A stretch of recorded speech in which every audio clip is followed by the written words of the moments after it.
Whenever you are in a place where you lose sight of who you are and your own self-esteem, self-worth, self-identity starts to slip away, even if it's slow, because a lot of times it's slow.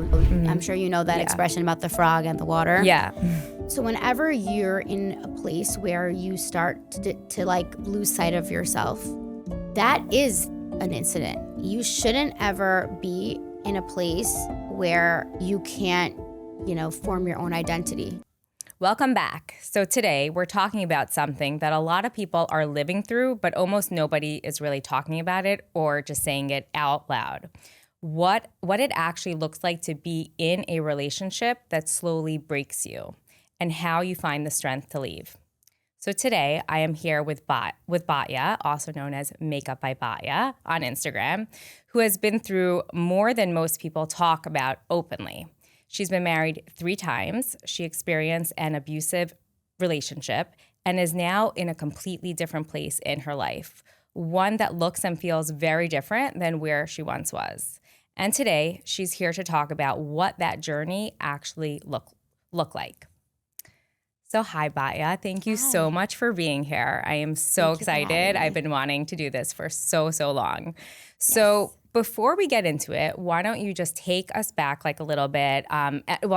Before we go back, can you tell us more about your life today and what that looks like and what a healthy, being in a healthy marriage looks like for you now? Yeah, sure. First of all, thank you so much for like making this work. Yes. And I've known you for so long, and that's why I feel like nice and comfortable coming here and talking to you about it, because these are hard issues to talk about with just anyone.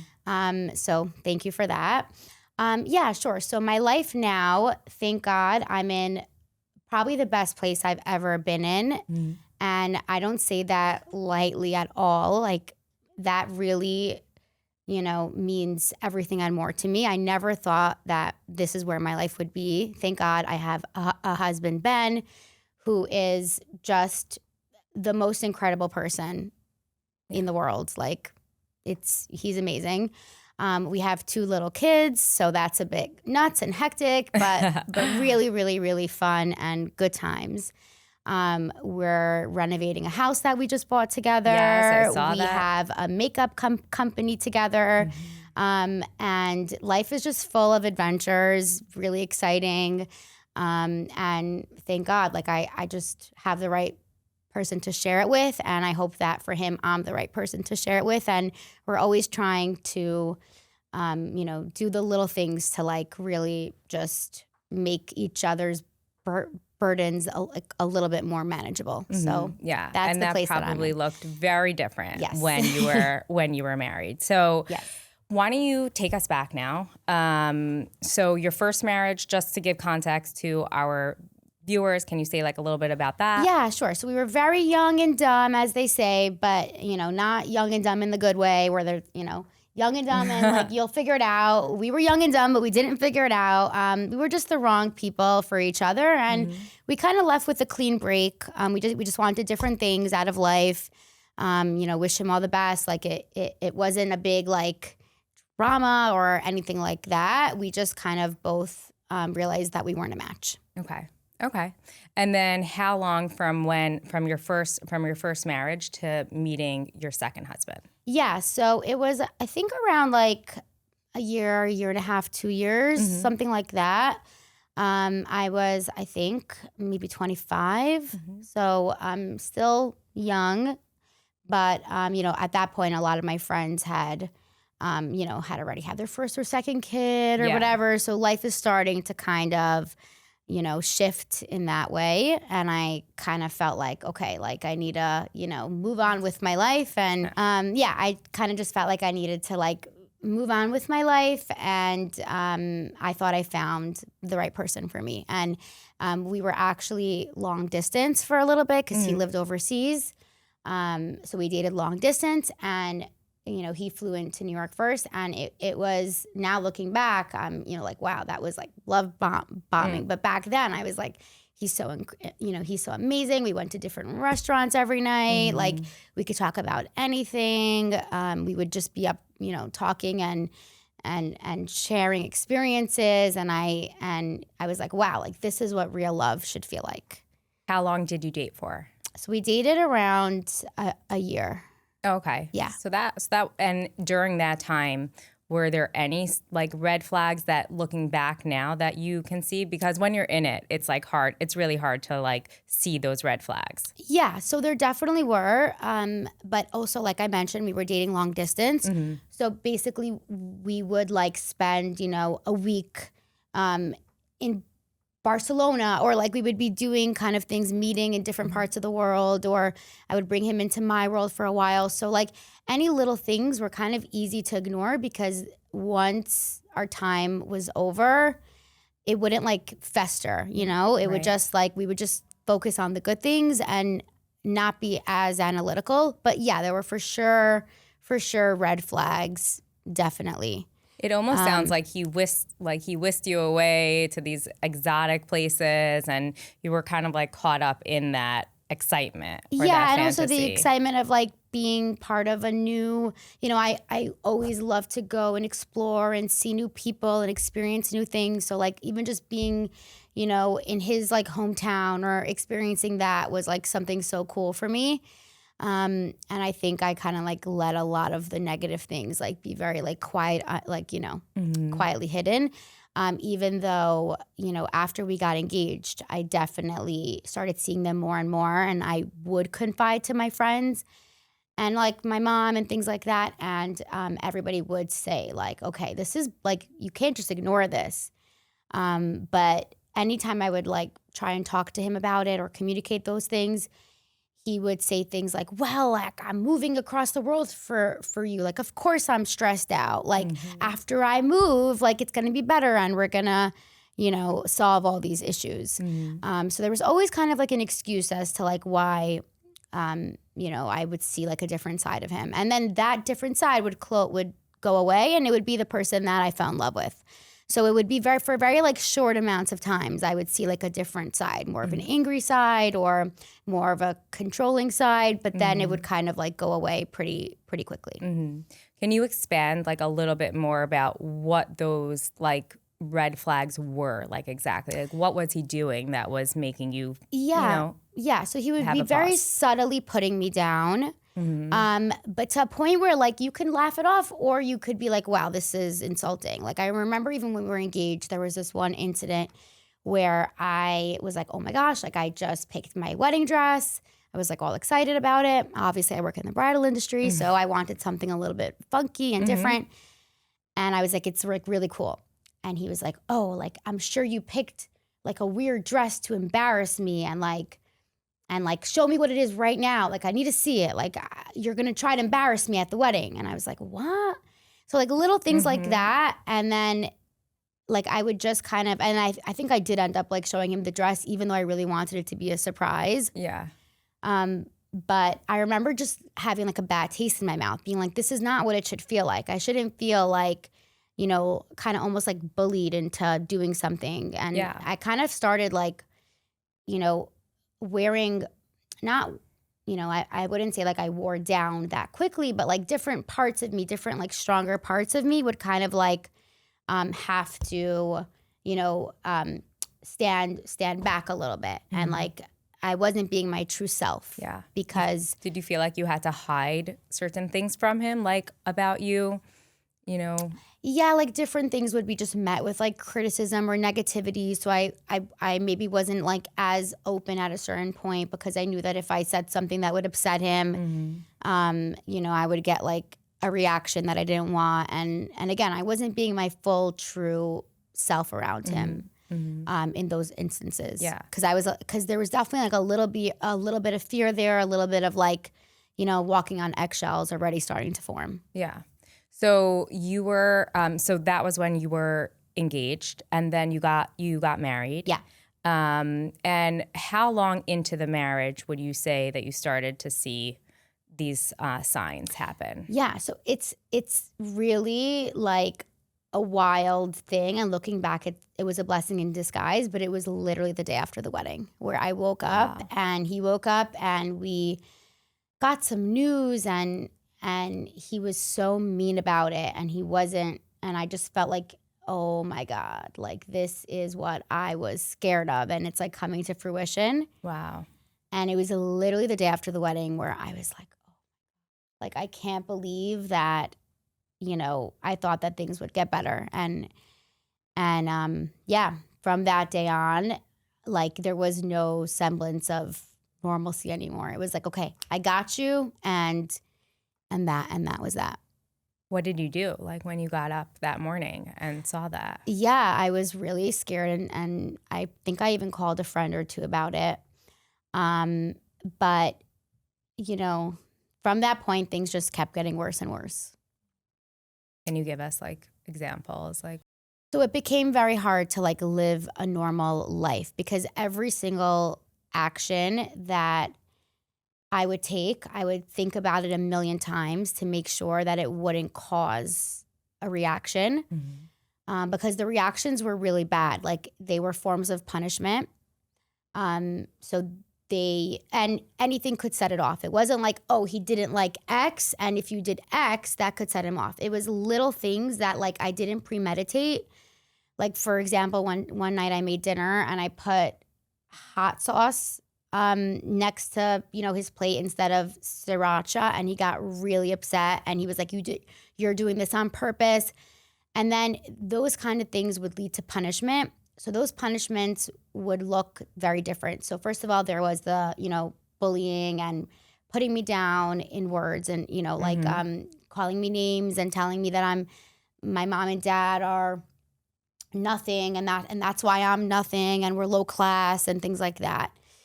Or they would be like, so he would like really insult me and try to like push my buttons, try to like figure out what would hurt me the most, and kind of like start saying those things to like really like upset me and like cause a reaction.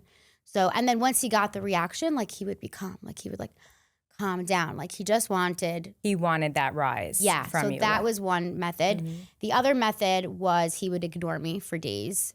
If I did something that he didn't like, if I kind of like broke one of his rules, whatever. And I never knew what those rules were. So it would like hit me, and then it'd be like, okay, he wouldn't talk to me anymore after a certain point. And would you just stay silent, or would you be like, tell me what's wrong with you? Unfortunately not. Looking back, I should have done that. And I know so much more now than I did. But back then it felt really like anxiety inducing. And I wouldn't be able to do that. I would just cry at him and beg and plead to like talk to me, and it felt like my soul was like just like a rag that you were like twisting and turning, and like it was really, really horrible. So that's one thing that he would do, and then he would do things to like try and like wreck my life. Like I know that sounds crazy, but he would do things like, for example, I remember one day we got into a fight. And he didn't talk to me for after that, but I had a job, makeup artist, and I had a bride booked in Lakewood. And I'll never forget this. We shared one car, me and him at the time. And my makeup kit was already packed in the car with all my brushes and all my equipment. And let's say I had to leave at 10 o'clock, okay? So I went out of my house at 10 o'clock, and I saw that the car wasn't there. Yeah. So I called him, and again, he was ignoring me that day for whatever I did. I have no idea. I'm sure I knew at the time, but couldn't tell you. I called him. He wouldn't answer. 10 minutes, 20 minutes, half an hour. My heart is going crazy. And if anyone knows makeup artists or people who work in the event industry, like that is one of the cruelest things that you can do, because literally the panic mode inside our bodies is like exponential in that moment. Yeah. Someone's waiting for you. So I ended up calling my mom. I couldn't breathe on the phone. I threw together whatever little makeup that I had at home, threw it in a bag, took my mom's car, crying my eyes out. I don't know how I got to Lakewood, and I came late, and I was so disheveled, and I'm sure I looked like a mess. And I was like, this is the punishment. Wow. So things like that would occur, like little punishments like that literally like eat away at your soul over time. And the more you take of it, the less of a person you become, because you can just take more and more and more and more and more. And then you literally become like, you feel like nothing.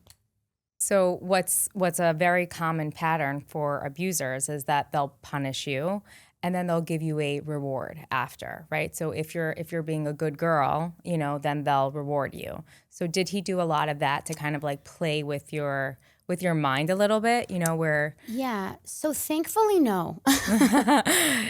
I know I've obviously like done a lot of research after that, in terms of like figuring out what these abusive patterns look like. And I've seen a lot of that. But in my case, though, there was no elaborate jewelry or elaborate anything.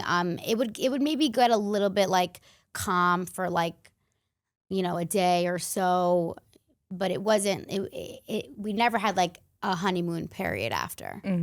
Thank God. Yeah. Thank God, because that's even worse sometimes, because it can really mess with your head. For me, I had that hope that he would like somehow snap back to the person that I fell in love with. But I never really saw so many glimpses of that guy after our wedding, which was really good. Yeah. Because I never got really like suckered back in. I was just like, how am I dealing with this? Yeah. Do you wonder how a person can act so different when they're dating you and they're engaged to like switching almost, like you said, it was day after you got married. It was, he's all of a sudden a different person. Yeah. So I think for a lot of people, it could be different things. I think a lot of people who are like, who do abuse their, spouse or girlfriend, whatever. I think a lot of them are really cruel and narcissistic. I think in my case, he was just very broken. And that's what the therapist that we went to explained to me after, that he had his own past and issues from, the way that he grew up, and, don't want to get too into it, but he had his own like traumas and things like that. So he kind of relived them when he, like started to live with someone else, and kind of all of that did come out. And it wasn't so much from like a evil place. I mean, even though it was evil and cruel, it was from like a very broken place, and he hadn't worked on himself. He hadn't fixed these issues. So he was kind of like acting out his like childhood traumas, but with him as like the aggressor this time. Yeah. So that's what the therapist who kind of saved my life explained to me after. So he agreed to go to therapy, because a lot of times in an abusive marriage, like, to that, like the abuser is like, I'm doing nothing wrong. Like, this is all you. So you need to go to therapy. Yeah. So this actually, we've gone to different therapists in the past, and this one who saved my life, she was amazing. She was our couples therapist that he or one of his friends found, and he said, I will only go to her. And then she ended up telling me like dead in the eyes, like, if you don't leave, you're going to end up dead. Like, straight up, she told me. She's like, you have to end this. Wow. Yeah. Wow. Was he physically like abusive? There were different physical things that occurred, but I wouldn't, he never punched me in the eyeballs, nothing like that. He would like take my phone away and, take things away or push or block. Like, he would definitely use his physical presence, but he wouldn't like I said, he wouldn't like punch me in the eyeballs or anything like that. Did you stay longer than you expected to stay, and why, if you did? Yeah, I think I did stay because, again, I knew from the day after our wedding, but it was so embarrassing for me, especially I had this whole wedding, and this was already my second time doing this. It wasn't,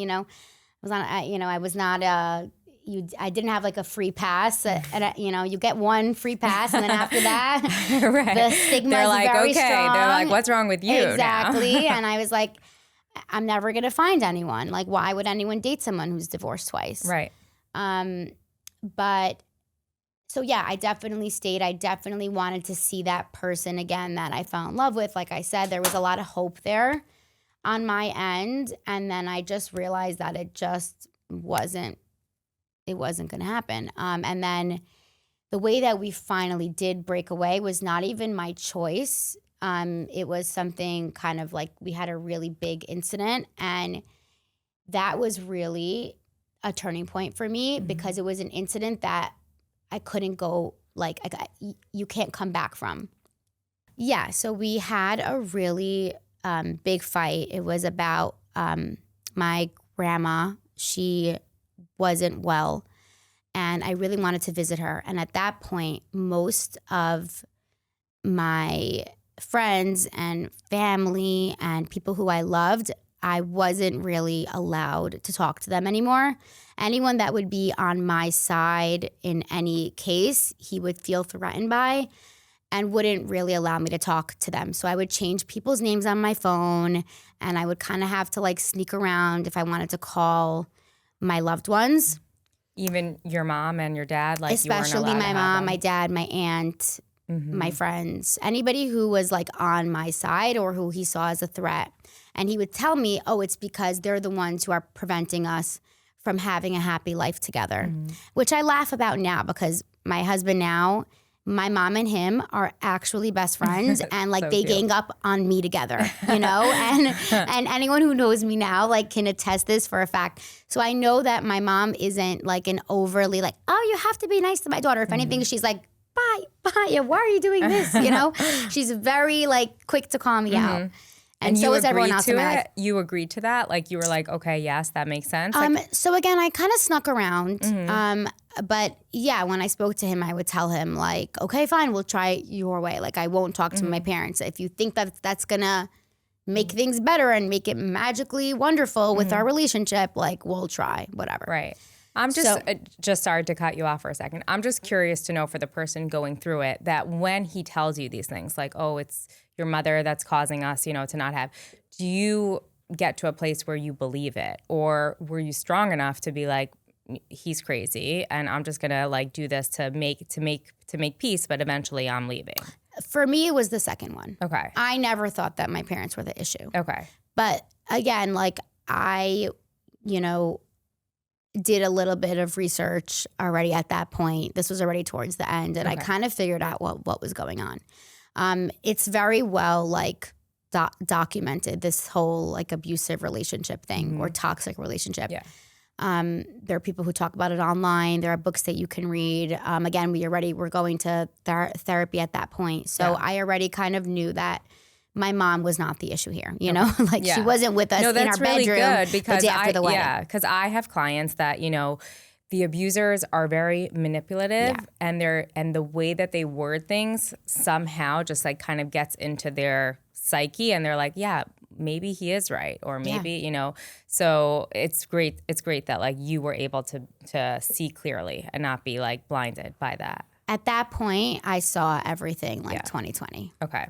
So yeah, I wanted to, but again, I was still scared because I didn't know how to get out of it. I knew that I wanted, I knew that I wanted out. I was definitely still afraid about, again, like being a divorcee 2 times in a row.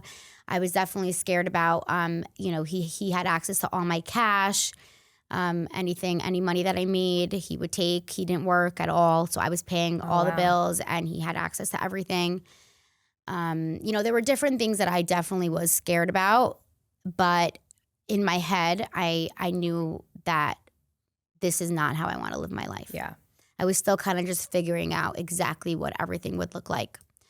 So this incident, back to the incident, I wanted to go and visit my loved one who wasn't doing well. She was in Maimonides, and I wasn't sure if she had a stroke or what exactly was going on.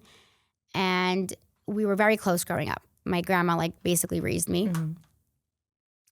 So he said, okay, fine, you can go, but I have to drive you and you can only stay for 10 minutes. Like there were a lot of rules attached. So I was like, okay, fine. So I went to my kitchen and I brought an orange for her because we always use seed oranges together. And I wanted to be like, oh, look, I brought you an orange. The drama that this orange caused in the car, he kept saying, oh, you want to bring an orange because nobody feeds you guys, because you're low class, nobody has money, why am I paying for this orange? And he would literally spun this orange to like the next level. And I was like, are you kidding me? This is an orange. And I pay the grocery bills. Like, what are you talking about? But I was getting more and more upset and worked up. Anyway, I visited her. I was in such a bad place. She saw that I was in a bad place. And then we went home. And then we got into probably the worst fight, physically, emotionally, mentally, that we've ever gotten into.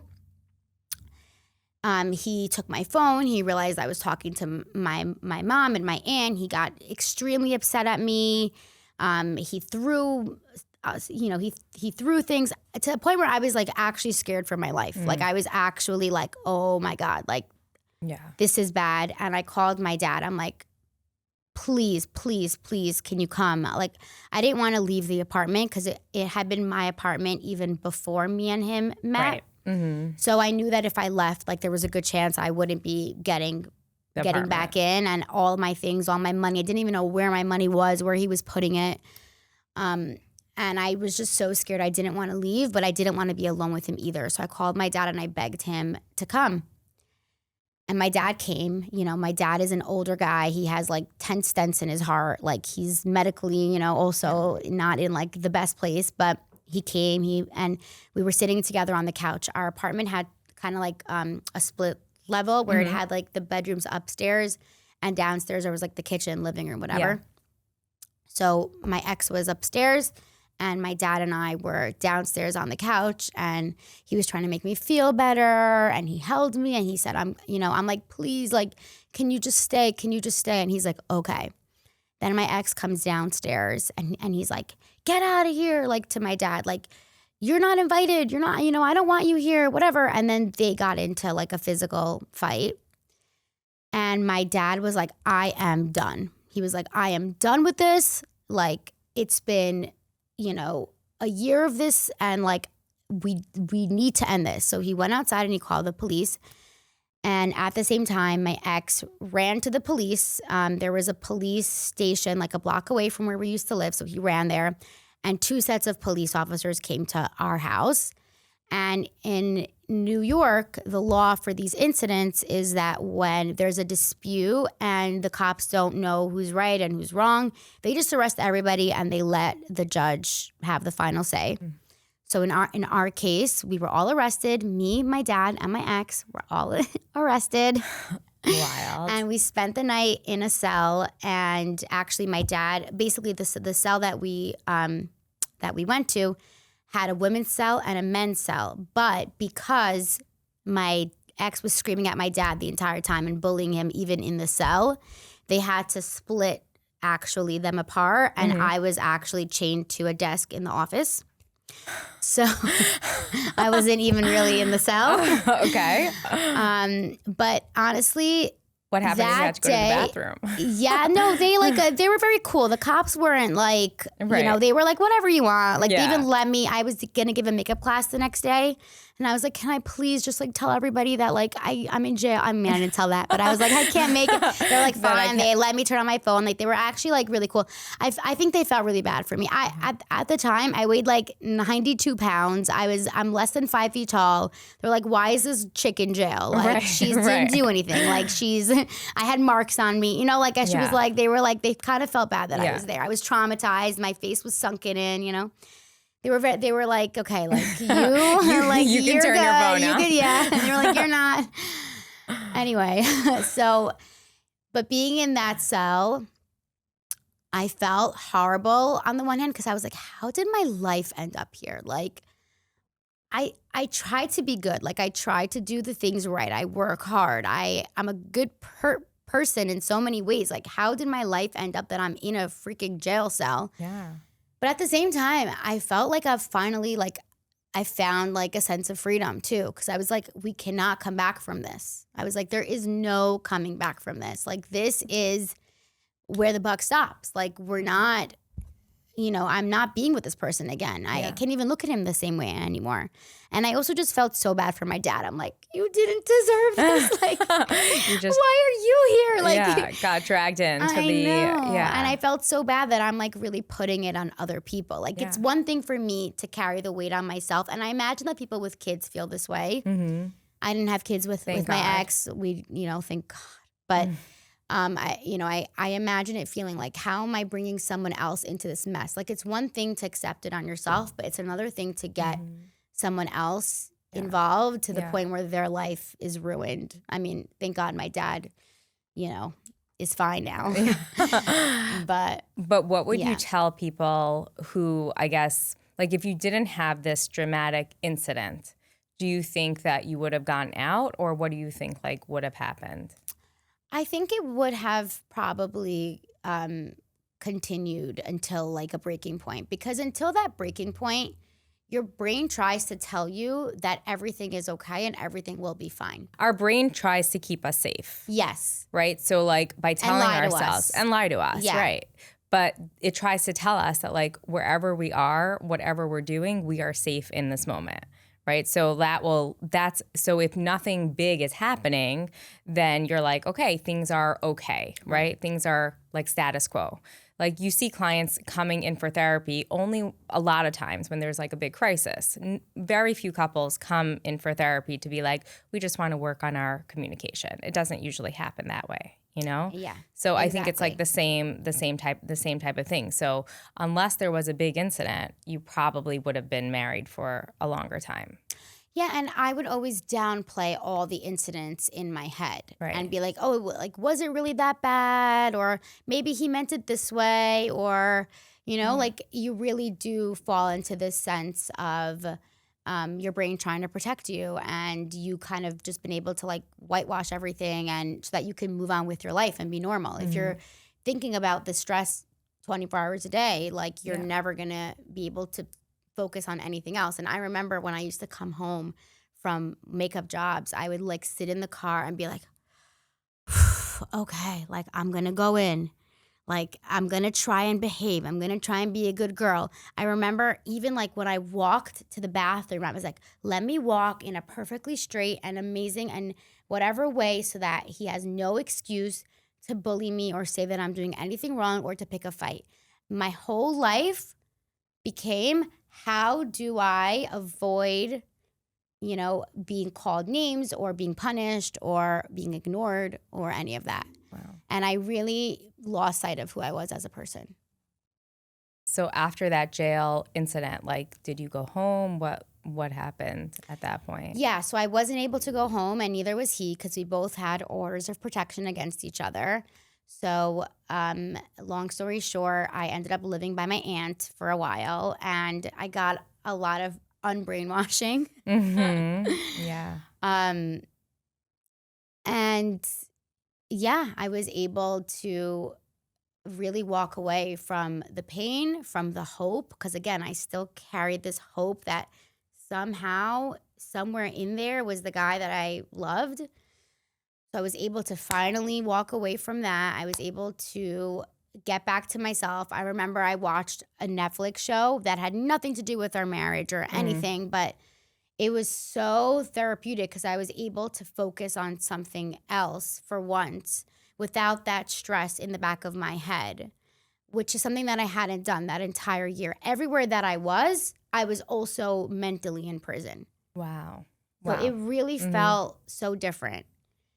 I love that line. I think that that's so, like, it's so it points to what people in abusive relationships feel, that no matter where they are, they could be in the most exotic island or whatever, and they're mentally in prison. Yeah. Like they are just constantly trapped in that place. Yeah, exactly. That's exactly what it was.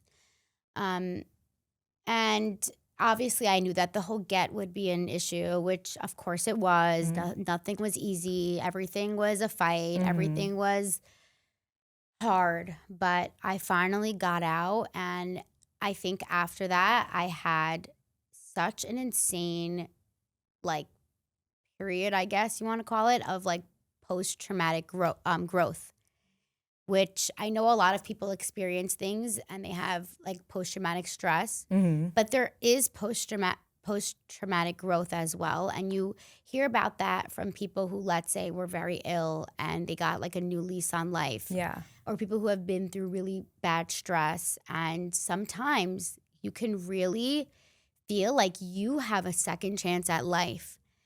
And I just started appreciating things. I remember I was chilling with my brother and I hadn't seen him at that point for a year. And we were on the couch and we were laughing at this stupid show. And I just felt like my heart has never been this full. Like my heart was literally exploding. Okay, I did not think but I was just so glad to just be able to do the small things again that I hadn't been able to do. And I just got back in touch with myself, and I got back in touch with why I love doing makeup, and everything was out of joy. Wow. And everything just felt like the most amazing experience ever. Yeah. It also seems that you got to a place where you forgiven your ex. Yeah, Is that absolutely. part of the healing process and the healing journey? Yeah. I mean, I'll never forgive him for, let's say, what he did to other people in my life, like my mom, my dad, and I don't want to go into that. Yeah.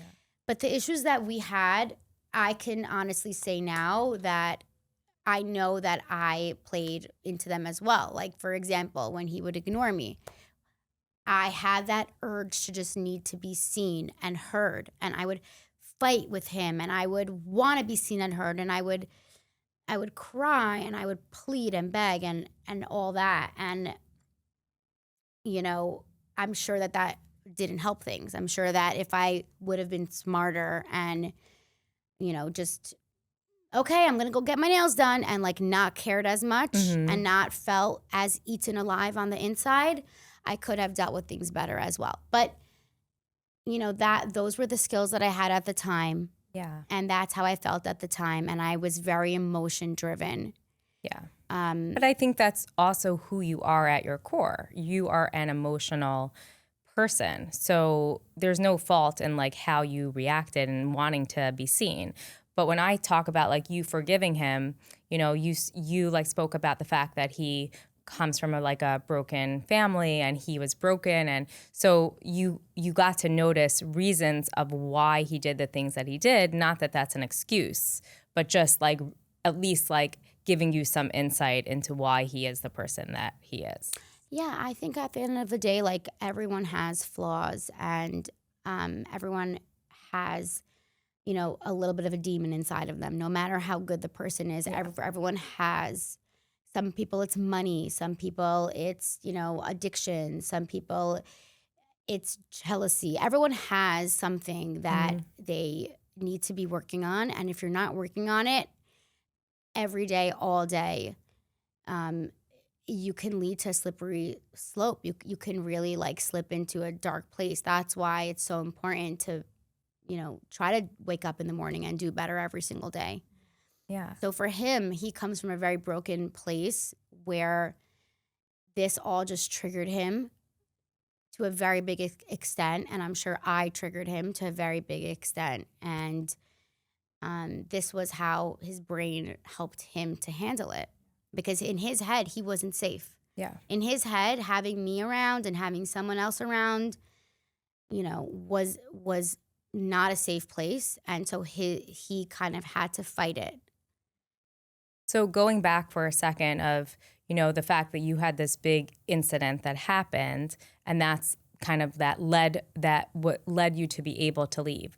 What would you tell people who are in this type of relationship that don't have a big like incident? How would you empower them and kind of help them be able to leave something like this? Yeah. Whenever you are in a place where you lose sight of who you are and your own self-esteem, self-worth, self-identity starts to slip away, even if it's slow, because a lot of times it's slow. I'm sure you know that expression about the frog and the water. Yeah. So whenever you're in a place where you start to like lose sight of yourself, that is an incident. You shouldn't ever be in a place where you can't, form your own identity and you can't be true to yourself, and you're living on someone else's rules, someone else's terms, or trying to walk on eggshells for someone else.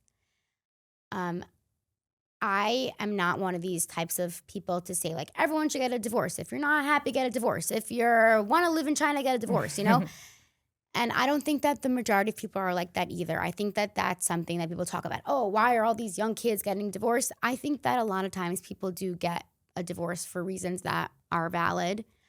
And I think that abuse is something that, like, if you sense it, I don't care if you're married for a week, a year, 10 years, get the hell out. Like, any kind of abuse, get the hell out. It does not get better. Maybe he can be better with someone else. I don't know. That's not my place to judge. But I know our relationship at the time, the only way through was out.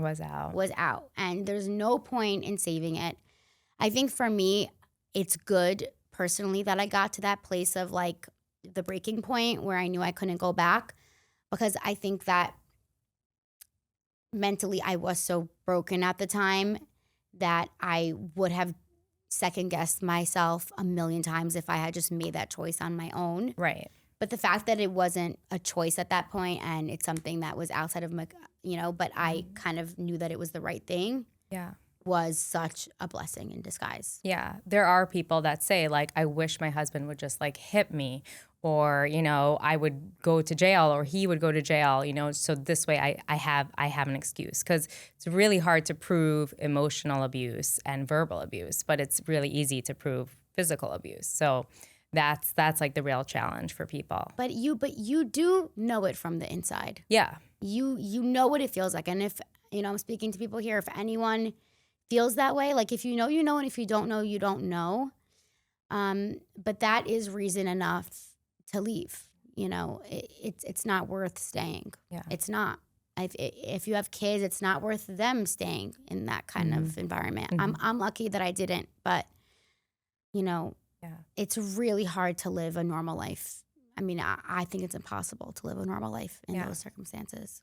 So can you tell us how you went from that relationship to trusting? You met Ben on, I think, like an app or something, and in a park, or you went on some, like, I know the story like a little bit. How did you not feel like this guy can act one way and I could get married to him and tomorrow he can act a completely different way? Yeah. So when I met Ben, I actually was, not really looking for husband number 3. That wasn't on my agenda. But he actually was looking for wife number 3. He was married twice as well. Right. Which is so and interesting. And he has his own story of how he we'll got bring to Ben where, on the podcast. Exactly. Part 2. But yeah, when I met him, I was still in a very, post this type of, post-traumatic stress / growth kind of phase of my life. How long after did you meet him? Like 2 years. Okay. But I had been doing the work. Yeah. I had been like going to therapy. I went to group therapy. I was working on myself, getting back into things that I love to do, like really working on myself as a person. Yeah. And I came to a place where I can truly say that I loved myself and I was so proud of myself. And I I got kind of like, I said, like a second lease on life. Yeah. But at the same time, you don't just let anyone in after that happens. I didn't think I was ever going to get married again. I remember even with the whole get thing, I was like to my mom, like, why do you care so much about this get? I'd rather just keep the money and keep the jewelry and keep whatever. Like, I'm not doing this again. What do I need a get for? And she's like, no, you're crazy. You need a get, blah, blah, blah. I was like, okay. Fine. Thank God I got my get, Right. Thank God I fought for my get because I really did meet someone amazing. But I didn't think that was ever in the cards for me. When I met Ben, I kept saying to my friends, my parents, I kept saying the other shoe is going to drop. He seems nice. He seems like a great guy. He's everything that I would have wanted. We work so well together. We've both been through things. But the other shoe is going to drop. There's no way that this is the person that he says that he is. Like, I just didn't believe it because everyone that I had been with, up until that point had 2 completely different sides to them. And I'm very like, what you see is what you get. Yeah. But I really thought that the other shoe was going to drop to the point where we were dating for a few months. And I kept telling him, I'm like, you're nice now. Like, but we would joke about it. So he came to me on our maybe 6-month anniversary or whatever it was with an affidavit signed this big. we had obviously spoken about our relationships and everything that's been, all the bad things that have been in the past with our exes. And he remembered everything, and he literally put it into a book. And he would be like, I swear I will never punch your grandma in the face. Like literally things that like he remembered that my exes have done. And he got it signed by a notarized, a notary, whatever.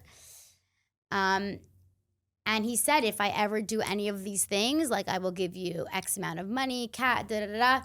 And I was so touched, not because, I needed that money or, I wanted this affidavit, but because something just clicked in me that I was like, wow, like he gets it. Like he understands that I'm like a little bit like traumatized and he understands why. And he's validating that. And he's validating like why this is so hard for me to trust again. And slowly by slowly, little by little, we just started trusting each other more and more, leaning on each other.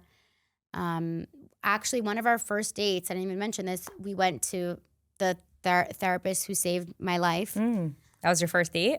No, probably our like fifth date. No, but like you were very like, hey, early on. let's go on a date. I'm like, to therapy. I want to get to know you, but also my therapist has to get to know you. So we're going straight to her office. That's awesome. We made a date out of it. We went out to eat after. It was fun. She liked him right away. She said, this is a great guy. She's like, this is a great guy. And everybody who met him loved him. My parents loved him. And like I said, till this day, like I promise you, my mom and him have a better relationship than anyone else. Yeah. So were you scared to get married? Like when it actually came to it and you got engaged and like was there a hesitation there? So I definitely wanted like a prenup, and I wanted it to say that if we have kids, they're gonna be mine and all these things. And I had all these ideas. But really, like little by little, I just started to trust him, and I just knew that like he would never hurt me, even if we have fights, and even if we, God forbid, end up separating or whatever it is, he would never try to hurt me. Right. He's just not that kind of person. He would be a mensch, and we would, fight it out, whatever it is, but he would never do malicious acts against me to try and ruin my life or to try and harm me in any way. And not only that, like, we're together, thank God, for 5 years. Like every single day he does things to like, getting emotional. He does things to like lift me up and help me. And to little things like, how can I help her make sure that her day runs smooth? How can I fill up gas in the car so that she's not stressed out on her job? Yeah. How can I help her? I'm pumping milk now for my daughter. So he prepares my pumps for me in the morning, puts them already in the bag to make sure that when I get to work and I have to pump, like he's contributing, he's doing his part to feed our daughter.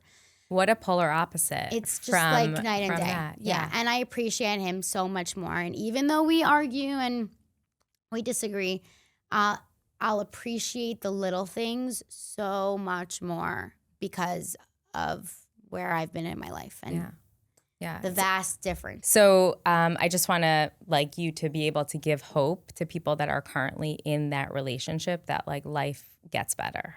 Life will get so much better. And even the simple things like sitting on the couch with your brother, eating snacks and watching a stupid film is going to feel like the best, most amazing thing you've ever done in your life.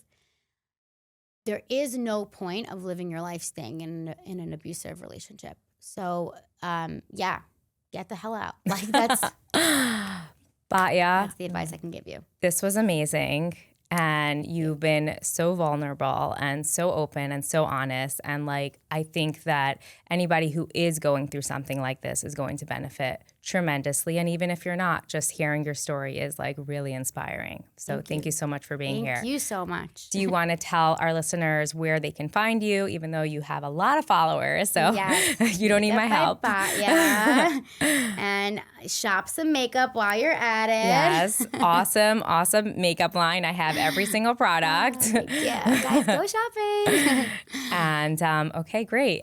So if you would like to find me, I am on Talk2Tamara on Instagram. You can go to my website at tamaragestetner.com. And if you want one-on-one coaching or therapy, you can DM me or hit me up on my website. Thank you.